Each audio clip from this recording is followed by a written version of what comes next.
I want to thank Dr. Wurzberger very much for agreeing in a very late notice, a very short notice actually, to and very very late at night, to make basically this urgent appeal to our community, update us and guide us about what are the appropriate rules and what is the medical advice in terms of our conduct on Yom Kippur and the synagogues in shuls. Thank you very much for having me tonight, and Erev Yom Kippur, to have the opportunity to be mishtatif with you in saving Jewish lives.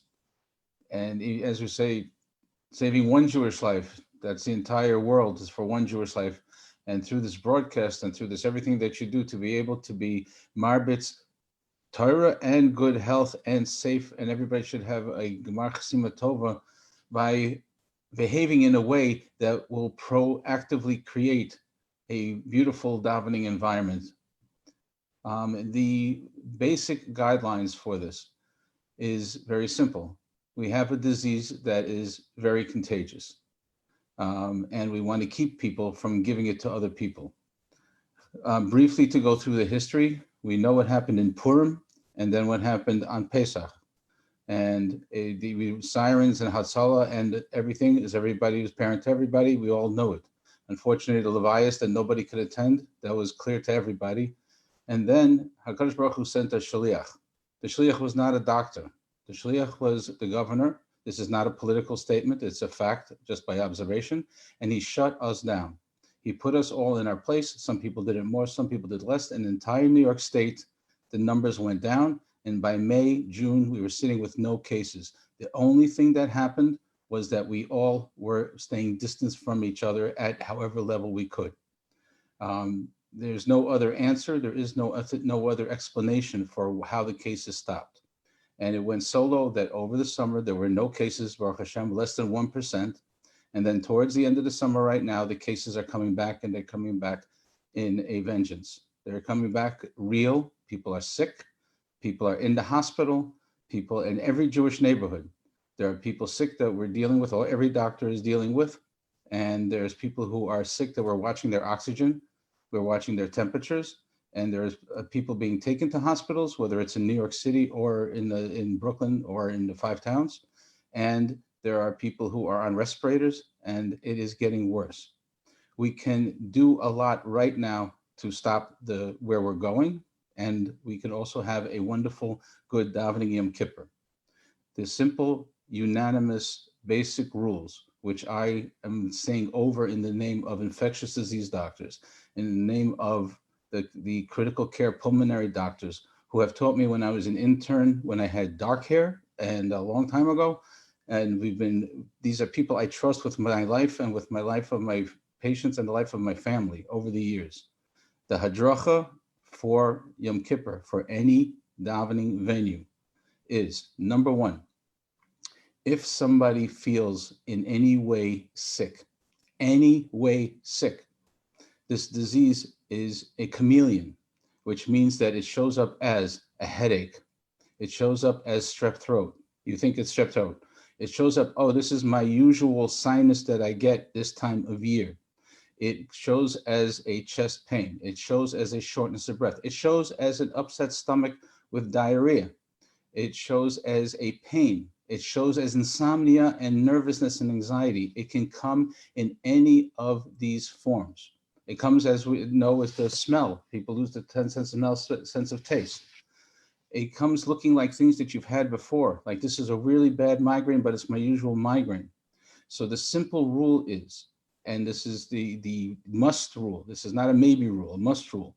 Anybody who has any mechush ba'alma, anything at all, it's not about a test, it's not about asking anybody. You ask yourself, am I not okay in any way, shape, or form? You cannot go to shul, you cannot put yourself in a way where you can expose this to other people. Once talking about setting up a shul to be safe. Safe means there is 6 feet between each mispalel in every direction. There's 6 feet. 6 feet, not less, and you don't need more. 6 feet. Everybody must have a mask at all times, which means that the congregation and people will have to go out for breathing breaks. When I wear a mask all day in my office, There's no question that we go to the bathroom, we go out, we go outside and breathe because it's a pain. Nobody's telling you that this is fun. And especially it's going to be a whole day Yom Kippur. But if you know that the yisurim of wearing the mask all day from Yom Kippur is saving a life, and you're being mishtatif with Klal Yisrael in saving a life. Whose life? I don't know, but it doesn't matter. You are definitely saving a life.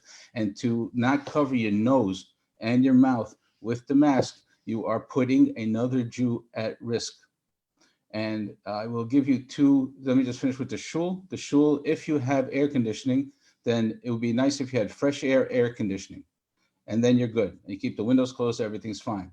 If you don't have fresh air conditioning, it's recirculated air, then you try to open windows at least intermittently as much as possible. The more you do, the better. Outside, if you could daven outside, if that's an option, that is better than inside. But just to review, if everybody who's sick does not come to shul, if everybody who does come to shul is 6 feet apart from everybody, and everybody in that shul is masked at all times, and we have a circulation system that makes some kind of sense, and if you go to the bathroom and all this other stuff with the hand washing, that's to make sure that in case you touch something where somebody sick was, that you don't put it into your mouth and give yourself the COVID-19. So the hand washing and all that stuff. We follow all those rules, the distancing, the mask, not congregating, not giving it time to jump. Points an example of cases that I'm following right now, whose oxygen is being sent to us by text to this team of doctors that are following the sick COVID-19 patients, which are very few of the sick of the patients, but the people are following. One was somebody who Erev Rosh Hashanah tested positive. And he called his Rav and whoever the doctor that advised them, it had nothing to do with me at the time, and they told him to come to shul. And he felt kind of weird about it, but he said the Rav and the doctor and whoever they talk to, if he comes and he wears a mask, it's okay. That is 100% asur. The man went the first day of Rosh Hashanah, stayed there the whole day. And he had a mask on. There was somebody in front of him. And that night he felt sick and he didn't go the second day. The person in front of him is now sick.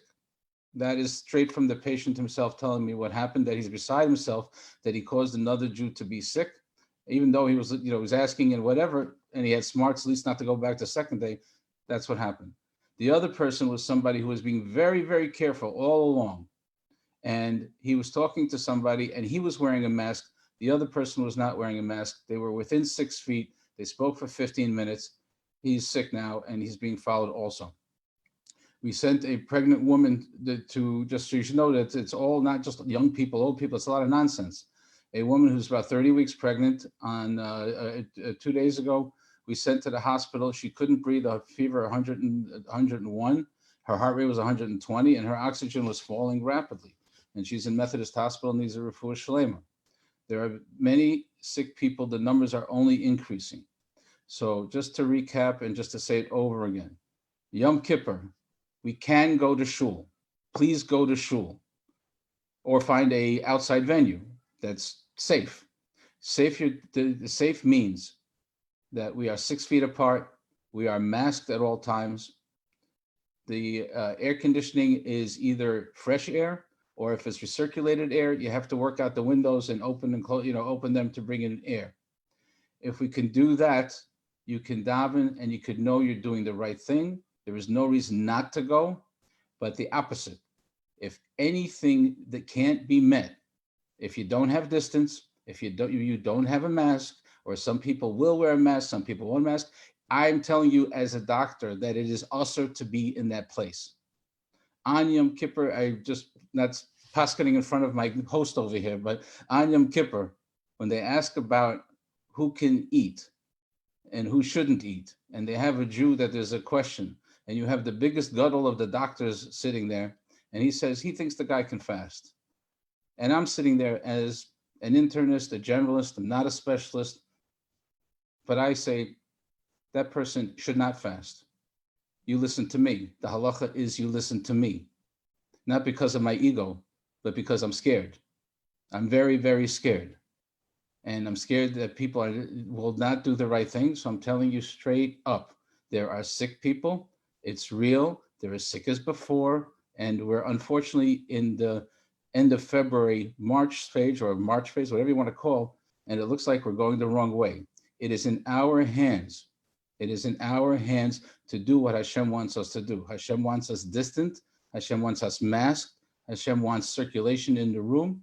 And Hashem wants you to stay home. If you have any illness at all, stay home. Some people telling me nobody's dying. Yes, people getting sick, but it's so light. So what? It's a regular cold. Nobody. Did you ever hear about anybody died in the last few months? So there's a very chashuv person. His name is Rabbi Manasseh, and he's from the Beis Medrash Ben Ish Chai, and he has a place in Great Neck. So his shloshim was about 2 weeks ago, and he's the father-in-law of my son. So people are dying, and people are intubated, and people are on respirators. If we want to go through the Tehillim list that we have, we could do that. And it's, they're definitely where we were as far as the level of sickness. There's no difference. The amount of people sick clearly is not. Why? It would seem to be is that we're headed in the wrong direction. And if I may, to say, for people to have the thought that only a few Jews are suffering and dying and on respirators, and it's just not as bad as it was, that is not us. V'ahavta l'reacha kamocha, one Jew to one Jew. How can I help you? If I may also, I have a very big problem with this word uptick, because the uptick promotes what people were thinking, that it's over. It's over. And I heard this from patients in my office, and everybody heard, it's over. And anytime somebody brought up, but it's not over, I showed them it's not over. And anywhere in the world where they opened up, they never thought it was over. It was a question of coming, the uptick became a problem of, it's not really somebody suffering, it's a numerical, statistical issue. No, it's not that. People are sick, people are catching it, it's going around, it's causing pain, suffering in Klal Yisrael and in the world. And we are supposed to care about not hurting anybody, let alone not possibly causing somebody's death. And separately, people who get this disease, who have a decent amount of pain and suffering, it doesn't end for some of them. There's some people now 6 months later that are, if you look it up, you can Google it, the Mount Sinai post-COVID department. They have a whole department for people who can't sit and learn. I have a patient now, he is in Kollel, he cannot sit and learn. He focuses, he had COVID, back in March and April. He can't sit and focus now, and he can't complete. I have another guy who's a very from guy. It bothers him so much because he's sitting and learning at home, and his wife comes in yelling at him. The baby's diaper smells all the way to the kitchen. He can't smell. So aside from the death numbers, which one Jew, I ask people this when you need clarity. I'll give you a very brief clarity. If a year ago, or a year before March, before we knew anything about COVID, somebody came to us and said, listen, for a year, you're going to have to wear a mask. For a year, you're going to have to mark off seats in the shul. For a year, you're going to have to about washing your hands. The weddings are going to have to be small, and gave you everything that is annoying and a pain. But if you do all that, we will save the life of one Jew. We will save one person from the tsar of not being able to finish a tosfos. We will save a mother who will stop sending off the smoke alarm because she keeps burning the food because 6 months later she still can't smell. And the insomnia and the anxiety. That's who we are. We are about v'ahavta l'reacha kamocha. This is a real disease. It's in our hands. HaKadosh Baruch Hu put it in our hands to protect each other from each other. So it's real, it's here, it's sick. The sickness is real, and we can prevent it by these actions. Just reiterate, maybe last question. For some reason, in many shuls, many synagogues, they don't have the clarity. So if someone who hears us and he's part of the congregation community, that don't have these clear rules, what would you suggest this person? Anybody who's going into a situation where the criteria that was mentioned at the beginning of this interview is not met 100%, then 100% that person should stay home. 100%. It is a safek nefashos for you, or either to bring it in to give to somebody, or for you to bring it home to yourself and to your family. It's usher to walk in unless the criteria is met. You cannot daven or put yourself in a situation where you're going to be there for more than 15 minutes, and less than 6 feet away. Then you are creating a danger zone one way or the other. We don't know who the bad guy is. And we have to stop that. We have to stop it now. That's the clarity. I want to thank you so much, and I want to wish you and your family a Gmar Chasima Tova, a wonderful year. And in Emir Hashem, we should share joyful occasions very soon in person. In person. I can't wait. I do want to thank you once again, as I said to you in the beginning on the phone call, for your tremendous achnosas horchim of people that came to you, and you inspired so many people, and you really changed lives. And one of the lives was changes me. And one of the reasons I just want to tell you is that your story of how you were walking on Golan Heights and how you saw a grave of a soldier who was killed, and how you started learning and creating really changed my perspective of what does it mean. Yes, the Siyum has been learned in a memory of who? Kadosh Yonatan ben Akiva, who was killed in action leading the company tanks to rescue soldiers trapped in the Mifkarati, the stronghold in the Sinai during the first hours of the Yom Kippur War. We want to join you in this section. We have many and for being able to remember the people who gave the nefesh the first day during that war, Ma'aser Nefesh. We're going into Yom Kippur, everybody. Tshuva, Tefillah, Tzedakah. We have Gemilas Chasadim. You're doing a mitzvah by putting on a mask. A mitzvah by walking and keeping safe. That's the Gemilas Chasadim one to the other. The davening and the tzedakah and the avodah, and we're going to be good. Emir Hashem, Rabbi, I love you. Thank you so much. Likewise. Thank you so much. All the best. Thank you.